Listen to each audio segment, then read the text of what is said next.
Day 26 of Lent, brothers and sisters. We're taking our reflection from 40 days with Job, and it's very fitting actually that the title of the reflection today is Suffering and Redemption, and we'll get into that. But today is also my first year anniversary as Servant General of Missionary Families of Christ. So thank you for your prayers, for your support, for really be our encouraging words. It's a lot has been done, but we can still do a lot more. So continue praying for me as I pray for you as we continue this being SG. I have big shoes to fill, and I think that's perfect with suffering and redemption. So of course we're looking at Job, and we our founder talks about the awesome majesty of God, and our posture in seeing that awesome majesty of God, which is awe of or reverential fear. And then the question that people ask is, why do calamities and affliction come upon us? Why does it happen? He talks here about Ondoy. I think it was this is the time of Ondoy 2009, or maybe it just happened around this time.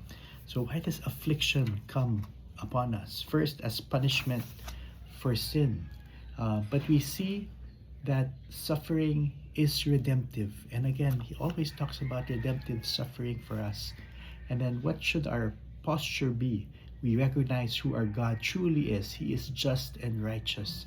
He is our Savior. He loves us, proving this by sending his very own Son. So if he loves us and we believe that, then we should trust in God. And in trusting God, we are able to endure our suffering. In fact, we rejoice in seeing or knowing that suffering leads to redemption. So if God is almighty, then he could fulfill our lives, that we are called to turn away from sin and become holy, that he will come again in glory at the end of time for the final judgment, that we must proclaim him to the world. So it's a call to evangelization still, to the people who need to hear about the love of God in their lives. So in these letters, in this book of Job, we really see that we are meant to be encouraged and inspired. Look at the total picture, and because our suffering is just a prelude to our redemption, we should not get stuck in our suffering, but see the example of Jesus, and it's a prelude to our heavenly life with him.